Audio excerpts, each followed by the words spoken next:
Hello friends, कैसे हो आप सब लोग। स्वागत है आपका आपके यूट्यूब चैनल वीडियो ग्रुप में।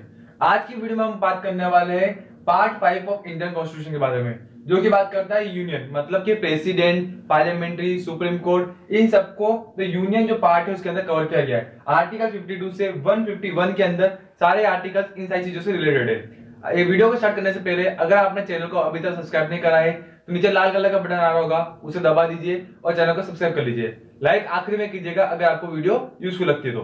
चलिए स्टार्ट करते हैं। पहले हम बेसिक समझ लेते हैं इस पूरे पार्ट का कि जो द यूनियन जो पार्ट है ये बेसिकली आर्टिकल 52 से आर्टिकल 151 के अंदर बटा हुआ है। जो ये पूरे लगभग 100 आर्टिकल से ये 3 पार्ट्स कवर करते हैं। हमारे कॉन्स्टिट्यूशन के एग्जीक्यूटिव जो कि प्रेसिडेंट के बारे में बात करता है, लेजिस्लेटिव जो कि पार्लियामेंट की बात करता है, और जुडिशरी जो कि सुप्रीम कोर्ट के बारे में बात करता है। कुल मिला के सारी बातें हो रही है कि प्रेसिडेंट कैसे बनता है, कब बनता है, कैसे इलेक्ट किया जाएगा, उसकी पावर्स क्या होगी, पार्लियामेंट के अंदर कौन कौन से सिस्टम क्या क्या पावर्स होगी वो सब, सुप्रीम कोर्ट कैसे बनेगी, जज कैसे इलेक्ट किए जाएंगे, उनकी पावर्स क्या रहेगी, ये सारी चीजें हमारा आर्टिकल 52 से 151 के अंदर दे रखा है। आज की वीडियो में हम बात करने वाले हैं प्रेसिडेंट के लिए, तो आर्टिकल 52, 53, 54 और 55 को आज हम डिटेल में पढ़ेंगे। तो चलिए स्टार्ट करते हैं। जो हमारा सबसे पहला आर्टिकल है वो है आर्टिकल 52, जो बात करता है कि द प्रेसिडेंट ऑफ इंडिया, मतलब कि आर्टिकल 52 सिंपल बात किया है कि there shall be a president of India. India का एक प्रेसिडेंट होना चाहिए। ऐसी कोई सी भी परिस्थिति नहीं होनी चाहिए जिस टाइम पर इंडिया का कोई प्रेसिडेंट ना हो। इंडिया का एक प्रेसिडेंट होना कंपलसरी है। भले ही इंडिया पूरा पार्लियामेंट्री फॉर्म ऑफ गवर्नमेंट है, उसके बावजूद भी प्रेसिडेंट होना चाहिए, उसकी पावर्स होनी चाहिए। जो उसके बाद हमारा अगला है वो है आर्टिकल 53। आर्टिकल 53 बोलता है कि executive powers of the union, मतलब कि कौन कौन सी पावर्स हमारे प्रेसिडेंट को दी जाएगी, कौन कौन सी पावर्स यूनियन के पास रहेगी, ये हमारा आर्टिकल 53 बात करता है। तो चलिए हम उन पावर्स को पढ़ लेते हैं। बेसिकली जो आर्टिकल 53 है वो 2 क्लोजेस के अंदर बटा हुआ है, और वो दोनों ही क्लोज हमारे प्रेसिडेंट की पावर के बारे में बात करते हैं। जो पहला क्लोज है वो बात कर रहा है कि the executive power of the union shall be vested in the president and shall be exercised by him either directly or through officers subordinate to him. मतलब को मिला के बात कर रहा है कि जो यूनियन की पावर है वो सारी पावर्स प्रेसिडेंट के अंदर निहित होगी। प्रेसिडेंट उसे या तो खुद कंट्रोल कर सकता है, मतलब सारी पावर्स को या तो खुद प्रेसिडेंट यूज कर सकता है, या फिर वो सारे लोग जो कि प्रेसिडेंट के द्वारा सबऑर्डिनेट है, प्रेसिडेंट के अंडर काम कर रहे हैं, वो सब लोग उस पावर को यूज कर सकते हैं। जो दूसरा बात है वो सिंपल सी बात ये बोलता है कि जितने भी हमारे डिफेंस फोर्सेस है, भले ही वो नेवी हो, एयर फोर्सेस हो, ये सारी इनका जो सुपर कमांडर होगा वो हमारे प्रेसिडेंट ही होंगे। हमारे हर फोर्सेस का जितने भी कमांडर्स होते हैं वो अलग अलग होते हैं, बाकी जिनका हेड कमांडर होगा वो प्रेसिडेंट ही होगा। प्रेसिडेंट की परमिशन के विदाउट कोई भी डिफेंस फोर्स किसी टाइप का एक्शन नहीं ले सकती है। आर्टिकल 54 बात करता है इलेक्शन ऑफ प्रेसिडेंट, प्रेसिडेंट को कैसे इलेक्ट किया जाएगा। तो आर्टिकल 54 के अंदर दे रखा है कि the president shall be elected by the members of N electoral college. Electoral college के जो मेंबर्स होंगे उनके द्वारा ही प्रेसिडेंट को इलेक्ट किया जाएगा। अब इलेक्टोरल कॉलेज के अंदर कौन कौन होता है, सबसे पहले the elected members of both the house, Lok Sabha और राज्यसभा के जितने भी इलेक्टेड मेंबर्स थे वो सारे इस इलेक्टोरल कॉलेज के अंदर होंगे।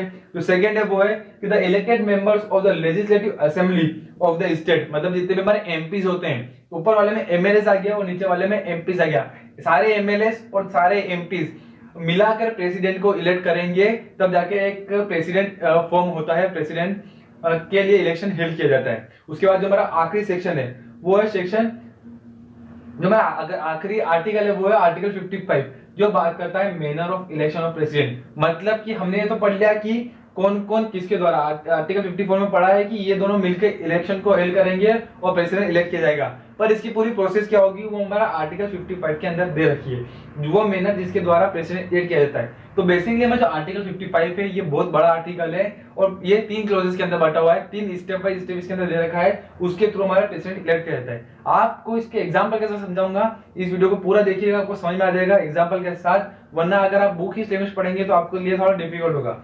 सबसे पहली बात जो बोल रहा है कि as the practicality there shall be a uniformity in the scale of representation of the different state at the election of the president. इसका जो पहला क्लोज है उसका मतलब ये है, इस क्लोज ये कहना नहीं चाहता है कि हमारा जो इंडिया है इसके अंदर कुल मिला के 28 स्टेट्स है। जब 28 स्टेट्स है तो किसी पर्टिकुलर स्टेट में ज्यादा पॉपुलेशन है, किसी पर्टिकुलर स्टेट में कम पॉपुलेशन है, किसी पर्टिकुलर स्टेट से ज्यादा एमपीज या ज्यादा एमएलएस आते हैं और किसी स्टेट से कम आते हैं, किसी स्टेट का एरिया ज्यादा बड़ा है, किसी स्टेट का एरिया कम है, तो उसके अंदर कहीं ना कहीं एक यूनिफॉर्मिटी होनी चाहिए। उसके लिए हमारी फर्स्ट स्टेप को बनाया गया है। तो उसके लिए उन्होंने फॉर्मूला दिया है जो क्लोज टू है, वो बोलता है कि जो यूनिफॉर्मिटी को सिक्योर करना है उसके लिए प्रोसेस दे रखी है। क्या प्रोसेस है कि the number of votes which each elected members of the parliament and the legislative assembly of each state is entitled to cast as such election shall be determined in the following manner। मतलब कि जितने भी हमारे MLA है और MPs है, legislative assembly के members और पार्लियामेंट के जितने भी मेंबर्स है, वो तो इलेक्ट होकर आ जाएंगे अपने अपने स्टेट से। उसके बाद जब वो वोटिंग हेल्ड होगी, जब वो वोट करेंगे, तो वो वोट कैसे काउंट होंगे, उनके लिए ये स्टेप दे रखी है। सबसे पहली स्टेप पढ़िए, सुनिएगा। Every elected member of the legislative assembly of the state shall have as many votes as there are multiplied of 1000 in the quantity obtained by dividing the population of the state by the total number of elected members of the assembly।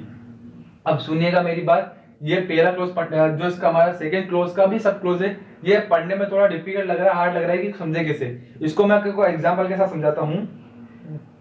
देखिए, हमने example के तौर पे एक Maharashtra state ले लिया है कि हम महाराष्ट्र स्टेट के वोट निकाल रहे हैं कि पूरे उस स्टेट से प्रेसिडेंट के लिए कितने वोट जाएंगे। तो इसका फॉर्मूला सिंपल सा है कि total population divided by total MLAs, मतलब महाराष्ट्र की कितनी पॉपुलेशन है डिवाइडेड बाय महाराष्ट्र में कितने एमएलए हैं इनटू 1/1000। गलती से मैंने 1/100 लिख दिया है, 1/1000 है यहाँ पर। तो total population divided by total MLA into 1/1000। अब फॉर एग्जांपल हमने लिया कि महाराष्ट्र की पॉपुलेशन है 2,08,49,840, ये टोटल पॉपुलेशन है, हमने रख दी। इसके टोटल एमएलएस कितने, टोटल एमएलएस है 208 इनटू 1/1000। जब हम इसको पूरा सॉल्यूशन करेंगे तो इसका आंसर आएगा 100.249 ऐसा करके कुछ आएगा। तो उसके लिए हमारे जो इसका जो सेकंड क्लोज है वो दे रहा है कि अगर हम मल्टीप्लाई कर लेते हैं पूरा सॉल्यूशन करने के बाद, अगर जो नंबर है वो 500 से, पॉइंट के बाद जो नंबर आ रहा है, जैसे 100 के बाद 249 आया था, अगर वो पॉइंट 500 से कम है तो हम पीछे वाली जो पॉइंट की डिजिट है उसको माइनस कर देंगे, उसको रिमूव कर देंगे। अगर वो 500 से ज्यादा है तो हम उस 100 के अंदर उस 1 को प्लस कर देंगे। तो हमारा इसके अंदर जो पॉइंट के बाद जो आ रही थी वो 249 आ रही, जो 500 से कम है, तो उसके लिए हम उसे 100 गिन देंगे। मतलब कि ईच एमएलए इक्वल्स वोट, मतलब एक एमएलए का वोट कितना होगा 100। जो 208 एमएलए है महाराष्ट्र के अंदर, मतलब 208 एमएलए कितने वोट डालेंगे, 20,800 वोट डाले जाएंगे महाराष्ट्र की ओर से, किसके लिए, प्रेसिडेंट के लिए। ऐसे करके हम सारे ही हमारे जितने भी स्टेट है, 28 स्टेट्स है, उन सब की ये आंकड़े निकाल सकते हैं कि कितने एमएलए, कितनी पॉपुलेशन है, कितने वोट डालेंगे। ये हो गया हमारे एमएलए के, कि एमएलए कितने वोट डालेंगे। उसके लिए अब जो हमारा अगला प्रोसेस है कि अब एमपीस, हमने पढ़ा है कि एमपी और एमएलए दोनों मिलकर क्या करते हैं, इलेक्शन हेल्ड करते हैं। तो अब एमपीस का हम कैसे फॉर्मूला निकलेंगे, उसके लिए है कि जो ऊपर की संख्या है ये है कि total number of MLA vote, मतलब कि कितने, जैसे हमने महाराष्ट्र का पढ़ा, महाराष्ट्र का 20,800 आ रहा है, ऐसे हम जितने भी वोट्स हमारे टोटल इंडिया के सारे 28 स्टेट्स का रहा उनको प्लस करेंगे। इसके लिए हमने एग्जांपल लिया है कि टोटल नंबर ऑफ एमएलए के वोट कितने आ रहे हैं, 75,000 total number of MLA vote है, डिवाइडेड बाय एमपीस, इंडिया के अंदर कितने एमपीस है। फॉर एग्जांपल हम ले रहे हैं 750, तो 750 एमपीस को हम डिवाइड करेंगे इनटू 1/100, यहाँ पे 1/100 ही आएगा। तो जब हम इसको डिवाइड करेंगे तो ईच एमपी का वोट कितना आ जाएगा, 100 आ जाएगा। मतलब 750 एमपीस है तो उसका कितना वोट आ जाएगा, 75,000 आएगा। अब जब इंडिया के आप एक्चुअल आंकड़े निकालोगे और उसे डिवाइड करोगे तो बेसिक सी बात है कि वोट्स अलग आएंगे, बहुत डिविजन्स में आएंगे, साथ में जो एमपीस का टोटल निकलेगा वो भी अलग निकलेगा। इस प्रकार से हम एमपीस के मतलब कुल मिला के जो हमारे पार्लियामेंट का कुल मिला के जो हमारे प्रेसिडेंट का इलेक्शन होगा उसके अंदर एमपीस के जितने वोट्स आएंगे वो आएंगे 75,000 वोट्स एमपीस के द्वारा डाले जाएंगे, और जो एमएलए है उनके वोट इस प्रकार से निकाले जाएंगे कि हर स्टेट में से इतने इतने एमएलए के वोट इतने रहेंगे, सारे आंकड़े हम निकाल जाएंगे और हमें पता चल जाता है किस टाइप से।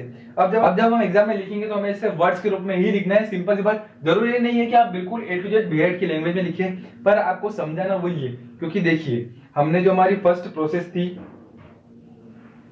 उसके अंदर बता रखा है कि यूनिफॉर्मिटी नहीं रहती है तो उसे लाना चाहिए, क्योंकि हर स्टेट डिफरेंट है पॉपुलेशन के मामले में, एमएलएस के मामले में, एमपीस के मामले में, तो हमें यूनिफॉर्मिटी क्रिएट करनी है। दूसरा जो क्लोज है वो के बारे में बात करता है, तो कैसे लानी है। सबसे पहला पॉइंट कि हमें जितने भी एमएलएस है उनको डिवीजन बताया गया है।